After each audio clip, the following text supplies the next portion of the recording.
11 de dezembro de 1855, em casa do Sr. Bodin, médium Senhorita Bodin. Meu espírito protetor. Pergunta ao espírito Z. No mundo dos espíritos, há um deles que seja para mim um bom gênio? Resposta: sim. Pergunta: é o espírito de um parente ou de um amigo? Resposta: nenhum nem outro. Pergunta: quem foi sobre a terra? Um homem justo e sábio. Pergunta: que devo fazer para granjear a sua benevolência? Resposta: o mais de bem possível. Pergunta: por quais sinais poderei reconhecer a sua intervenção? Resposta: pela satisfação que sentirás. Pergunta: há um meio de evocá-lo e qual? Resposta: ter uma fé viva e pedir com empenho. Pergunta: depois de minha morte o reconhecerei no mundo dos espíritos? Resposta: isso não é duvidoso. Será ele que virá te felicitar, se cumprires bem a tua tarefa. Nota: vê-se por essas perguntas que eu estava ainda bem novato sobre as coisas do mundo espiritual. Pergunta: o espírito de minha mãe vem algumas vezes me visitar? Resposta: sim, e ela te protege tanto quanto isso seja possível. Pergunta: frequentemente eu a vejo em sonho. É isso uma lembrança e um efeito de minha imaginação? Resposta: não. É bem ela que te aparece. Tu deves compreendê-lo pela emoção que sentes. Nota: isto é perfeitamente exato. Quando minha mãe me aparecia em sonho, eu sentia uma emoção indescritível, o que o médium não poderia saber. Pergunta: quando há algum tempo evocamos S e lhe perguntamos se poderia ser o gênio protetor de um de nós, ele respondeu: que um de vós se mostre digno e eu estarei com ele. Z vos dirá: crês-me capaz desse favor? Resposta: se tu o queres. Pergunta: que é preciso fazer para isso?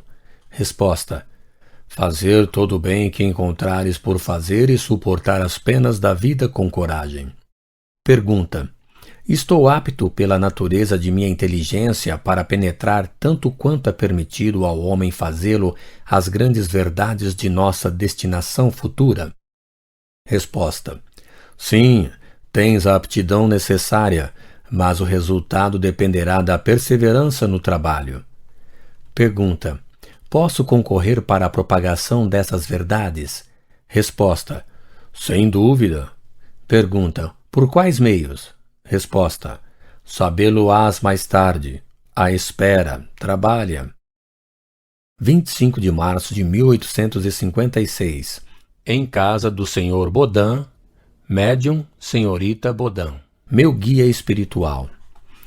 Eu morava nessa época na Rua dos Mártires, número 8, no segundo andar, no fundo do corredor. Uma noite, estando em meu gabinete de trabalho, pequenos golpes reiterados se fizeram ouvir contra a divisória que me separava do quarto vizinho. De início, não lhe prestei nenhuma atenção, mas como esses golpes persistiam com mais força, mudando de lugar, fiz uma exploração minuciosa dos dois lados da divisória. Escutei se provinham de um outro andar e não descobri nada. O que havia de particular é que cada vez que eu fazia procuras, o ruído cessava e recomeçava logo que me repunha a trabalhar. Minha mulher entrou pelas 10 horas, veio em meu gabinete e, ouvindo esses golpes, me perguntou o que era isso. Deles nada sei, respondi. Faz 1 hora que isso dura. Procuramos juntos, sem mais sucesso, e o ruído continuou até a meia-noite, hora na qual ia me deitar. No dia seguinte, sendo um dia de sessão na casa do Sr. Bodin, contei o fato e pedi a sua explicação. Pergunta: sem dúvida, ouvistes o fato que acabo de citar. Poderíeis dizer-me a causa dessas pancadas que se fizeram ouvir com tanta persistência? Resposta: era teu espírito familiar. Pergunta: com que objetivo vinha bater assim? Queria se comunicar contigo. Pergunta: poderíeis dizer-me o que é que ele queria de mim? Resposta: podes perguntar a ele mesmo, porque está aqui. Nota: nessa época não se fazia distinção entre as diversas categorias de espíritos simpáticos. Eram confundidos sob a denominação geral de espíritos familiares. Pergunta: meu espírito familiar, quem quer que sejais, vos agradeço por ter vindo me visitar. Quererias me dizer quem sois? Resposta: para ti me chamarei a verdade, e todos os meses aqui, durante um quarto de hora, estarei à tua disposição. Pergunta: ontem, quando batestes enquanto eu trabalhava, tinhais alguma coisa em particular para me dizer? Resposta: o que tinha a dizer-te era sobre o trabalho que fazias. O que escrevias me desagradava e queria te fazer cessar. Nota: o que escrevia era precisamente relativo aos estudos que fazia sobre os espíritos e suas manifestações. Pergunta: a vossa desaprovação era sobre o capítulo que escrevia ou sobre o conjunto do trabalho? Resposta: sobre o capítulo de ontem. Eu te fiz julgá-lo. Torna a lê-lo esta noite. Encontrarás as faltas e as corrigirás. Pergunta: eu mesmo não estava muito satisfeito com esse capítulo e o refiz hoje. Está melhor? Resposta: está melhor, mas não bastante bem. Lê da 3ª à 30ª linha e reconhecerás um grave erro. Pergunta: rasguei o que fiz ontem. Resposta: não importa. Essa dilaceração não impede a falta de subsistir. Relê e verás. Pergunta: o nome de verdade que tomastes é uma alusão à verdade que procura? Resposta: talvez. Ou pelo menos é um guia que te protegerá e te ajudará. Pergunta: depois posso vos evocar em minha casa? Resposta: sim, para te assistir pelo pensamento. Mas para respostas escritas em tua casa, não será senão em muito tempo que poderás obtê-las. Nota: com efeito, durante mais ou menos um ano, não pude obter em minha casa nenhuma comunicação escrita, e cada vez que ali se encontrava um médium do qual esperava obter alguma coisa, uma circunstância imprevista vinha a isso se opor. Eu não obtinha comunicações senão fora de minha casa. Pergunta: poderíeis vir com mais frequência do que todos os meses? Resposta: sim, mas não prometo senão uma vez por mês, até nova ordem. Pergunta: animastes algum personagem conhecido sobre a terra? Resposta: eu te disse que para ti era a verdade. Esse para ti queria dizer discrição. Disso não saberás mais. Nota: à noite, reentrando em minha casa, apressei-me em ler o que escrevera, e seja na cópia lançada ao 6º, seja na nova, na 30ª linha, reconheci um erro grave que me admirava de haver cometido. Desde esse momento, nenhuma manifestação do mesmo gênero ocorreu.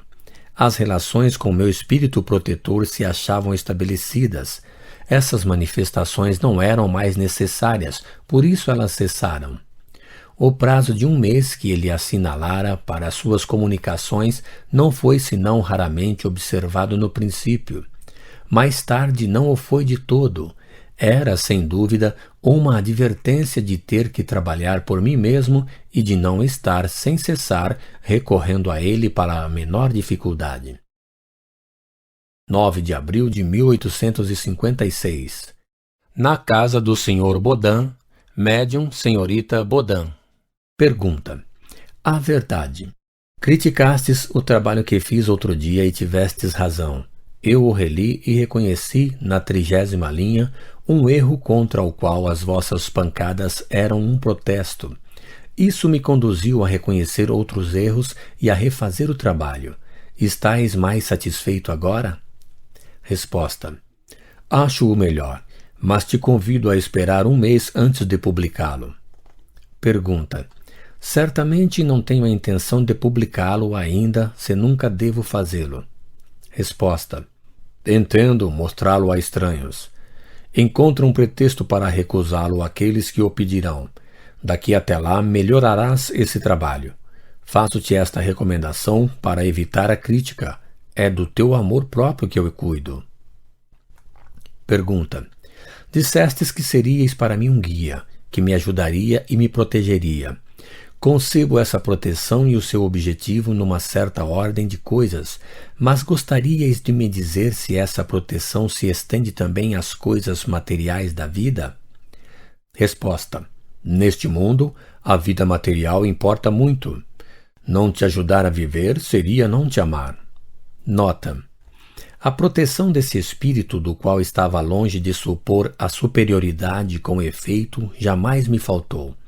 Sua solicitude e a dos bons espíritos sob as suas ordens se estende sobre todas as circunstâncias de minha vida, seja para me aplainar as dificuldades materiais, seja para me facilitar o cumprimento de meus trabalhos, seja, enfim, para me preservar dos efeitos da malevolência de meus antagonistas, sempre reduzidos à impossibilidade.